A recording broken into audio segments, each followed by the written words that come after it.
But Latimer was not only restricted to the electric light. True it is that he wrote the standard work on incandescent electric lighting, but he was the man who drew the telephone. Alexander Bell needed someone, a fine draftsman, who could translate his ideas on paper, and it was Latimer, the very man who made light practical throughout the world. It was Latimer who drew the telephone, the Bell telephone, for the first time in order to get it patented by Alexander Bell.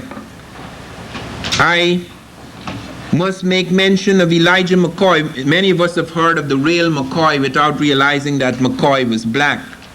Elijah McCoy was the first person to invent a steam engine with automatic drip cup. In other words, machinery could then lubricate itself. This was a major breakthrough in the machine industry. We have two West Indians who came to America who did remarkable things, like Norbert Rillieux, black West Indian, who invented the process for taking cane juice and transforming it into white sugar crystals. Most of us do not realize that white sugar was the invention of a black man. And that invention, by the way, simple as it seems, was to transform the economies of the two great industrial powers in Europe at the time, England and France, because the Caribbean sugar became gold to them when you could have a machine that could transform it in the cane juice into sugar. The other one was Jan Matsalega. Matsalega also came out of the West Indies and was naturalized here in America. He invented the shoe lasting machine. It was a laborious task to produce a shoe. It was Jan Matsalega who produced a machine, created a machine that could mass produce shoes. Guess what it was called? The niggerhead machine.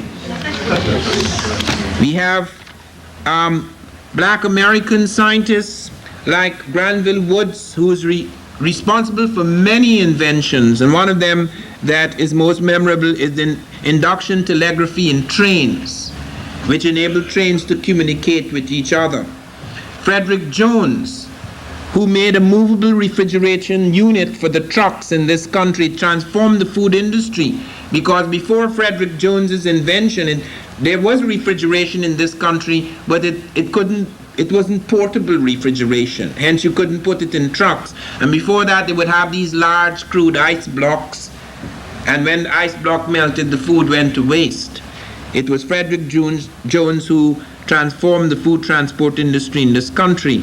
One is also aware of Louis Temple, who transformed the whaling industry in the world by inventing a very clever type of harpoon known as the toggle, which saved thousands of lives and brought us thousands of more whales. Otis Boykin invented something, a control unit, which is used in almost all heart stimulators. He also invented an electrical device, which is used today in all guided missiles and IBM computers. Then there is Garrett Morgan, the man who invented the automatic stoplight. We see it all over the world, regulating traffic, red, green, and orange. That was invented by a black. The range of things is quite remarkable, and I cannot deal with them all. I can only give you some highlights to whet your appetite. I had a chance also to visit Bell Labs, particularly in New Jersey. Bell Labs is the largest private research facility in the world. By 1982, it had 1,000 black scientists.